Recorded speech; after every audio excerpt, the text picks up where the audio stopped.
박대기 기자의 경제대기권 매주 선보이고 있죠. 오늘도 박대기 기자 제 옆에 나와 있습니다. 어서 오십시오. 네, 안녕하십니까? 네, 오늘 어떤 얘기합니까? 네, 우리 사회의 그늘에 대한 이야기입니다. 50만 원의 접속 폭주가 첫 번째 키워드입니다. 예. 만약에 이제 대출을 한 사람의 최고 50만 원까지 해주고 이자는 15.9% 연이자로요. 그렇다면 어떤 생각이 드십니까? 50만 원만 대출을 해준다니까 좀 적다는 느낌이 들고, 네. 그리고 이자율이 얼마요? 15.9%. 15.9%라고 한다면 좀 높다는 느낌이 드네요. 네, 그렇습니다. 하지만 현실은 대반전입니다. 예. 정부가 이런 내용의 소액 생계비 대출을 내놨는데요. 사람들이 몰려들었습니다. 이번 대출은 인터넷이나 전화로 예약을 하고 상담을 받아야 되는데요. 이 예약하라는 사람들이 몰리면서 이 3,000명 이상의 대기자가 있었고요. 이 접속하는 데만 1시간 넘게 소요되기도 했습니다. 예. 대부분 상담센터가 조기에 마감이 되면서 지금 대출을 받으려면 먼 곳으로 찾아가는 그런 사태까지 벌어지고 있습니다. 50만 원을 이제 정부가 대출해 준다는데 사람들이 그렇게 많이 모였다는 거는 형편이 어려운 분들이 그만큼 많다. 예, 이렇게 이해해야 되겠군요. 네, 그렇습니다. 이 불법 대출이라도 받아야 되겠다는 사람이 많기 때문에 그 구제책으로 마련된 것이 이번 대출인데요. 예. 불법 대출 중에 내 구제 대출이 다음 키워드입니다. 예. 나를 구제하는 대출이라고 해서 뭐 좋은 뜻으로 보이지만 좋은 뜻은 아닙니다. 왜냐하면 이게 사실은 휴대전화 깡이거든요. 그러니까 신조어 같은 겁니까? 예, 그렇습니다. 이 자신의 명의로 스마트폰을 개통해서 이 업자에게 넘기면은 50만 원을 준다고 해서 이렇게 대출을 하는 것인데 당연히 불법입니다. 하지만 네. 이런 식의 대출을 이용하는 이유가 50만 원을 대출 빌릴 데가 없어가지고 이런 대출을 많이 이용하고 있는 그런 현실이고요. 예.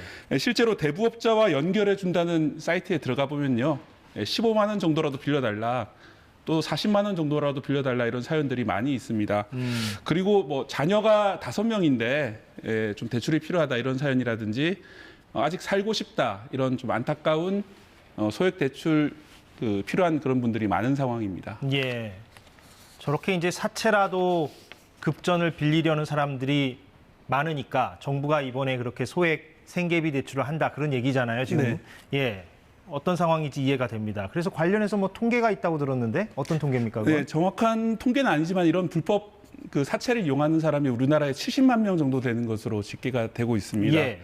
정부도 이번에 특별 대출을 하니까 사람이 몰려가지고 처음에는 1주치만 대출 상담을 공개를 했었는데 4주치 대출 상담을 먼저 예약을 받기로 했습니다. 예. 그 결과 신청자가 2만 5천 명이 넘었고요. 예. 앞으로 4주간 상담의 98%가 마감이 될 정도로 사람들이 몰려들고 있는데 예. 이것도 아까 보여드린 접속 지연 때문에 좀 적게 접수가 된 것이기 때문에 실제로 돈이 필요한 사람은 훨씬 더 많을 것으로 보입니다. 아, 그렇군요.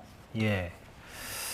근데 이자율이 아까 15.9%라고 했잖아요. 네, 그렇습니다. 예, 정부가 해주는 대출인데 이자율이 거의 뭐 16% 가까이 되니까 이게 좀 너무 높은 게 아니냐 이런 목소리도 나올 법한 것 같은데 어떻습니까? 네, 그런 평가도 있습니다. 그래서 다음 키워드가 정부가 대부업자냐라는 말인데요. 예.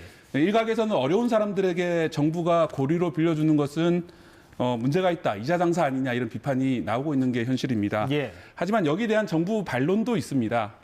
실제로 저축은행에서 돈을 빌리려고 하면은 16%가 넘는 지금 대출 이자를 내야 되거든요. 네. 근데 만약에 이제 정부의 대출이 16%보다 많이 낮게 형성이 된다면은 그냥 저축은행으로 가도 될 사람들이 이쪽으로 몰려가지고 정작 저축은행도 돈을 안 빌려주는 진짜 어려운 사람들은 이 대출을 조차 못 받게 된다는 얘기입니다. 그래서 엇비슷하게 맞췄다. 예, 일단은 예. 그렇게 맞췄다는 얘기고요. 예, 예.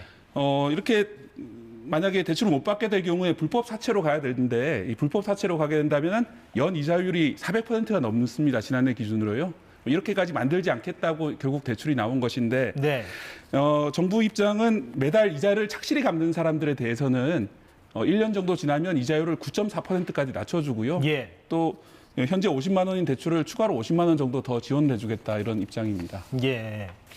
그러니까 잘 갚으면 100만 원까지 대출을 해주겠다 이 얘기군요. 네, 그렇습니다. 예, 물론 50만 원, 100만 원이라는 돈이 기묘하게 쓰일 수 있겠습니다만, 근데 그게 그분들한테 실질적인 도움이 과연 될까? 그러니까 다른 대안이 좀 필요한 게 아니냐 이런 목소리도 나올 것 같은데 어떻습니까? 우선 정부 입장 설명드리자면요, 이 대출을 받으러 온 사람들에게 단순히 대출만 안내해 주는 것이 아니라 예. 채무 조정이라든지 복지 그리고 취업까지 알선해주겠다는 입장입니다. 예. 하지만 일부 전문가들은 세 가지 정도 문제점을 지적을 하는데요. 우선 첫 번째로는 이 당장 50만 원이 필요한 그런 사람들한테는 돈을 빌려줄 것이 아니라 복지 정책으로, 그러니까 이제 지원금을 주는 그런 방식으로 해결을 해야 된다는 것이 첫 번째 지적점이고요. 예. 또 정대출을 하겠다면은 착실히 돈을 갚는 사람들에게는 50만 원인 한도를 좀 많이 크게 높여주거나 아니면 금리를 좀 많이 낮춰줘야 되는 게 아니냐, 이런 지적이 나오고 있습니다. 예. 왜냐하면 이제 50만 원이라는 게 최저 생계비에 비하면은 정말 작은 돈이기 때문에 네. 또 금세 사라질 수 있는 돈이기 때문에 그렇고요. 또 대출 신청자들에게 단순하게 안내만 하기보다는 이 복지나 취업 같은 것을 현장에서 바로 이렇게 이루어질 수 있도록 부처 간의 협조를 좀 강화해서 좀 빠른 대처를 할 수 있는 시스템이 만들어져야 된다 지적도 나오고 있습니다. 예, 그렇군요. 아까 박대기 기자가 그 대출 신청이 98%까지 됐다고 그랬는데, 네, 앞으로 그러면 4주간 그렇습니다. 4주간? 네. 그럼 앞으로 어떻게 더 신청을 받습니까? 어떻게 됩니까? 네, 그 다음 돌아오는 수요일부터 다시 신청을 받는데 예. 문제는 지금 신청하더라도 4주가 지난, 그러니까 한 달 정도 뒤에 결국 대출 상담이 이루어지거든요. 아, 신청만 하고 상담은 나중에 되고. 네, 그렇습니다. 예, 예. 그렇기 때문에 지금 당장 50만 원이 없어가지고 불법 대출까지 받는 사람들이 많이 있는 상황에서 예. 이렇게 한 달 기다리게 하지 말고 이 상담 요원을 좀 보충을 해서라도 좀 빠른 대출이 이루어졌으면 좋겠다 생각이 들고요. 예. 예산은 1,000억 원으로 약 10만 명 정도 대출을 해줄 생각입니다. 그렇기 예. 때문에 아직 기회는 남아 있고 신용 평점 하위 20%에게만 대출이 돌아가게 된다는 점도 기억하시는 게 좋겠습니다. 예. 알겠습니다. 무슨 말인지 잘 이해했습니다. 박대기 기자의 경제대기권이었습니다.